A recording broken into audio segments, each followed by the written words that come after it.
All right, show of hands. How many of you have a team member that just seems maxed out all of the time? Maybe they're stressed. Maybe they use the word burnout. Whatever it is, they just seem like they are at full, here's the operative word today, capacity. My name is John Mitchell, and I'm with Better Every Day, and I want to talk to you today about your firm capacity. Most leaders either expect 100% capacity all of the time, or they never ask team members what their capacity actually is. Both are a problem, and let me explain why. The leader that runs their team at 100% or more of capacity is burning their future.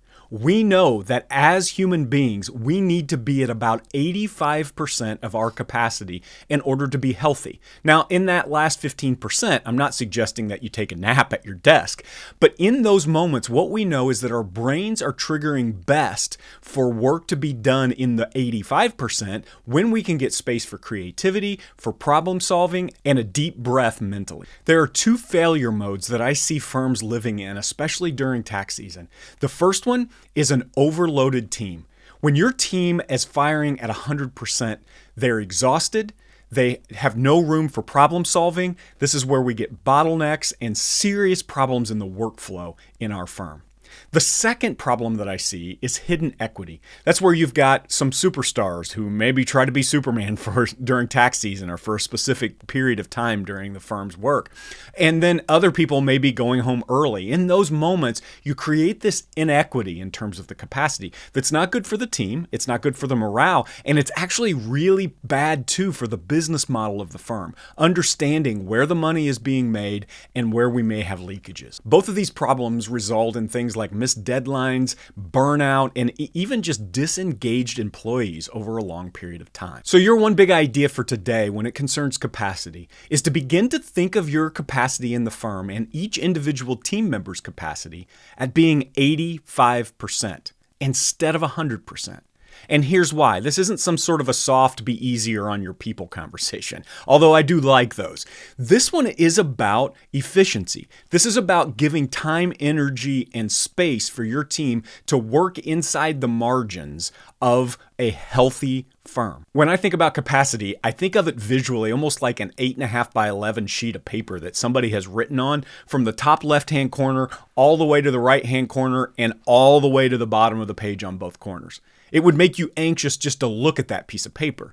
And why? Because there's no margin, right? This is what happens in our firms when we ask our employees to spend 100% of their time producing. It's almost like we're asking them to write edge to edge on that piece of paper.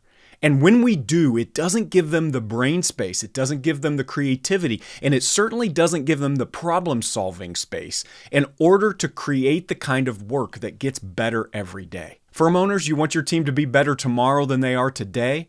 Give them that 15% in order to create the kind of growth, the kind of creativity, the kind of problem solving that we need in order to get better every day as workers and as human beings. If you find yourself working at 100% all over your firm, I'm probably not going to fix that in one video, but I would love for you to begin to think about your capacity for productivity being 15% less than 100. 85% is where we're firing at all cylinders. That's where we're growing. That's where we're getting better tomorrow and not just surviving today. So here's my challenge for you today as it concerns your capacity. Could you have a short conversation with every single person on your team about their capacity? If the answer is no, I don't have time for that, the piece of paper is full. If there isn't time to have the discussion about capacity, we know where the problem is already. If you can make that time in your firm to ask every single one of your employees 3 simple questions about their capacity, I think you'll begin to change the culture and the expectations around what it means to be productive in a healthy firm. The first question is this: what percentage of your time feels productive versus reactive? When we get to 100% capacity and we're writing the sheet of the paper from beginning to end, we begin to feel like all we have time for is response. So instead of looking for what's most important, instead of finding common threads in problems, we just survive the next challenge. The second question to ask your team is, are you at, below, or above a healthy workload right now? Now, this can be subjective, and I totally understand that, but just understanding and beginning the conversation around capacity with that staff member opens the dialogue for what it means to be productive and what the expectations are for the firm. The last question is my favorite and often the favorite of your staff, and it is this: where is your time going that doesn't feel like the right fit for your role? What are you doing that you should be doing? I'm not going to completely remove that from you right now. We obviously can't do that. But what do you believe you're doing that you shouldn't be doing? What do you wish you had more time to do? Those three questions aren't going to fix your capacity problem. It's a business model problem at its core.